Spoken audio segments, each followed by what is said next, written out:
Good. Okay, thank you. Thank you very much for the invitation and for organizing this brilliant event. We really need new ideas in this moment. So as you know, I'm going to talk about minerals. This is something that we have been thinking, this is an area that we have been thinking and discussing for quite a while now, here in IDS and elsewhere.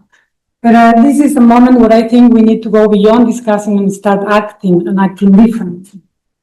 And why? Why this is urgent? But first, you know, critical minerals are used in many key systems now of our societies and economy. Digital is one, but crucially also clean energy technologies. Clean energy technologies are very intensive in the use of minerals. And since we have committed into a clean energy transition, the demand for minerals, the so-called critical minerals, has increased significantly.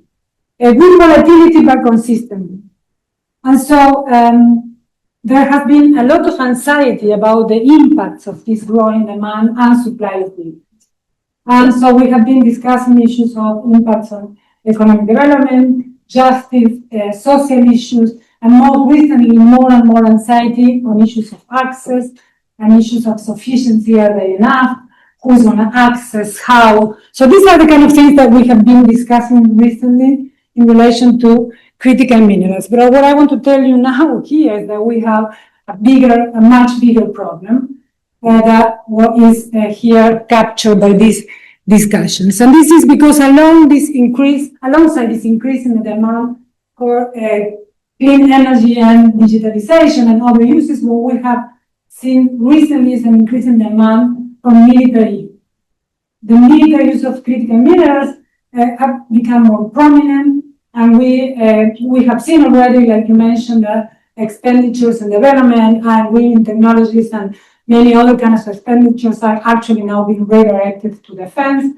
And on the mineral area, what we need is that new kind of contracts, trade agreements. The definition of criticality, what is critical, has been shaped by military uses. So basically, this is what is happening recently, and this has enormous implications in competition for resources, for these minerals, but also on development tensions. It's creating new kinds of development tensions. We discussed this in a recent paper, but what I want to discuss here is governance. So, because basically the existing frameworks have been basically focusing very much on align with the current concerns, very much on trying to trace and evaluate issues of extraction, issues of impact on the critical, but very little about how minerals are used. So we don't have anything available that allow us to kind of follow the path of minerals.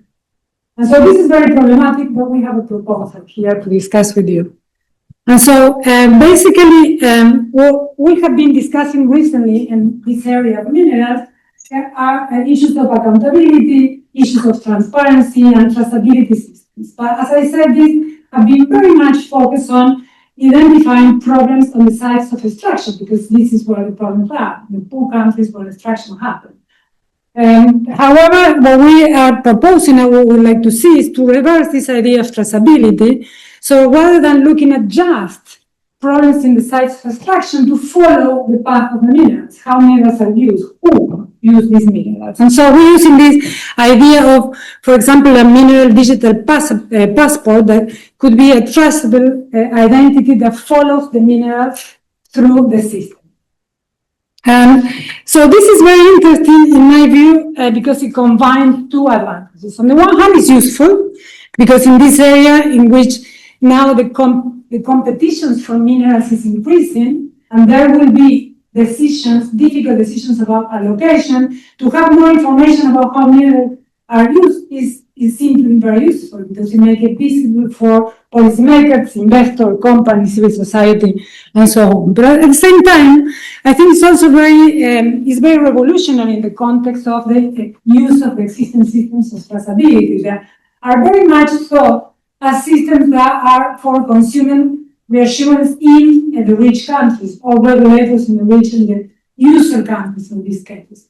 That this idea of traceability, what is proposing is to really create information that is useful for all the actors through the value chain, and particularly the countries that are supplying these minerals, that are the ones that are suffering the consequences of mineral extraction. And so they, with more information, they can have better conditions of negotiation, and obviously the situation changed in terms of how we think these traceability systems from compliance in the north to negotiation across the value chain. And it's doable because it doesn't need any revolutionary technologies. Actually, it can use digital technology that are existing, and it doesn't need big changes in regulation because it can be annexed to existing contracts that are the ones used for the transactions of minerals. So the next question is, and the final, is who is going to support that? And so first is something that is beneficial for resource-rich countries, of course, because it's more information, more possibilities of improving negotiation. But these countries, in many cases, are very interested in attracting investment. So it's not so easy for them if they have to act individually. So here, the hope in Let Me Dream is that they act collectively. But then the most obvious users should be the actors that are interested in pushing the energy transition, the clean energy transition, because we know that the minerals that go for defense are not going to go for clean technology. So these are the actors that should really push for have more visibility about how minerals are used, because even if they pass this kind of information by itself is not going to change anything, it really changes the conditions and the possibilities of negotiation, discussion, allocations, and so on. Then, of course, peace and security institutions. War is bad for development, we know. So these institutions should be interested in understanding how key inputs are being used for developing weapons.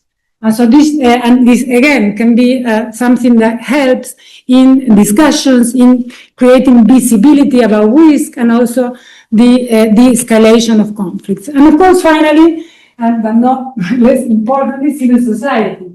Civil society in the extractive areas have been resisting mineral extraction for a long time. The narrative there, coming from governments and corporations, very much has been about we need these minerals for the clean energy transition. So for these communities to have information, to have a tool to be able to follow or to understand how these minerals are used, in many cases very likely to create and develop weapons that will be used against themselves.